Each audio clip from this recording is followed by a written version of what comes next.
Di sebuah desa kecil yang dikelilingi oleh hutan lebat dan sungai yang jernih, hiduplah seorang anak laki-laki bernama Raka. Raka terkenal sebagai anak yang penuh rasa ingin tahu dan selalu ingin mencoba hal-hal baru.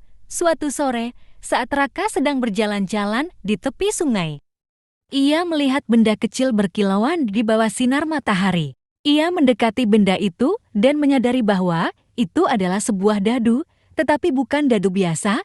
Dadu itu terbuat dari batu mengilap dengan warna perak dan memiliki simbol-simbol aneh di setiap sisinya, bukan angka seperti dadu pada umumnya. Raka memungut dadu itu dan merasakan kehangatan aneh saat ia menggenggamnya. Tiba-tiba, ia mendengar bisikan lembut yang entah dari mana asalnya. "Lempar aku, dan aku akan membawamu ke tempat yang tak pernah kau bayangkan sebelumnya." Begitu bisikan itu terdengar di telinga Raka. Penasaran, Raka melempar dadu itu ke tanah. Saat dadu berhenti berputar dan menunjukkan sisi dengan simbol seperti matahari, tiba-tiba pemandangan di sekitar Raka berubah. Rumah-rumah di desanya terlihat berbeda.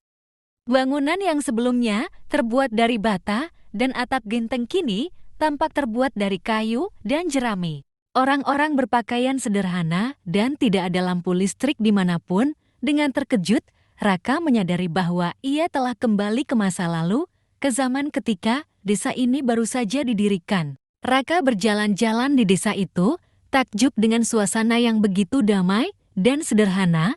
Ia bertemu seorang pria dan wanita yang sedang bekerja di ladang dengan penuh semangat. Setelah berbicara dengan mereka, Raka menyadari bahwa mereka adalah kakek dan neneknya saat masih muda. Ia melihat betapa keras mereka bekerja untuk mencari nafkah dan betapa mereka saling mendukung dan bekerja sama. Dari mereka, Raka belajar tentang kehidupan yang penuh ketulusan dan rasa syukur tanpa bantuan teknologi yang canggih.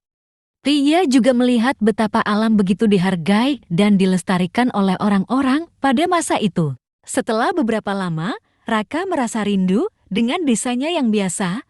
Ia pun menggenggam dadu itu lagi dan berharap bisa kembali ke masa sekarang.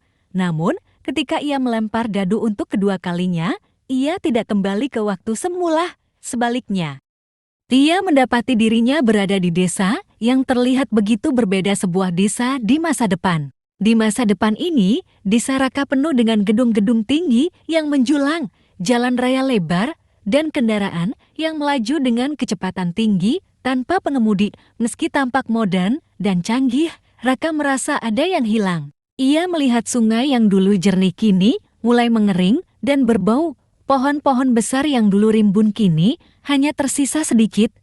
Udara terasa panas dan suara burung-burung pun tak terdengar lagi. Hatinya menjadi sedih saat melihat apa yang telah terjadi pada desanya. Saat berjalan-jalan, Raka bertemu dengan seorang pria tua yang sedang duduk di bawah sisa pohon besar yang terlihat layu. Pria tua itu berkata dengan suara bergetar, "Dulu, desa ini begitu indah, penuh dengan pohon dan sungai yang bersih. Tetapi semua berubah karena orang-orang yang hanya mementingkan kemajuan tanpa peduli pada alam. Mereka lupa bahwa bumi ini harus dijaga." Kata-kata pria itu menggema di hati Raka, membuatnya menyadari betapa pentingnya menjaga alam di tengah kemajuan zaman. Setelah itu, Raka menggenggam dadu ajaibnya sekali lagi dan berharap untuk kembali ke masa sekarang. Saat ia membuka mata, ia sudah kembali di tepi sungai di desanya yang ia kenal. Namun, pengalaman berkelana ke masa lalu dan masa depan itu mengubah cara pandangnya. Raka menyadari bahwa ia memiliki kesempatan untuk membuat perbedaan dan menjaga desanya tetap hijau serta indah. Sejak hari itu, Raka mulai mengajak teman-temannya untuk membersihkan sungai, menanam pohon, dan merawat lingkungan. Ia juga sering mengingatkan orang-orang di desanya untuk tidak hanya mementingkan pembangunan, tetapi juga menjaga alam. Raka berjanji pada dirinya sendiri untuk menjaga warisan yang berharga ini agar generasi di masa depan dapat menikmati keindahan desa seperti yang ia lihat di masa lalu.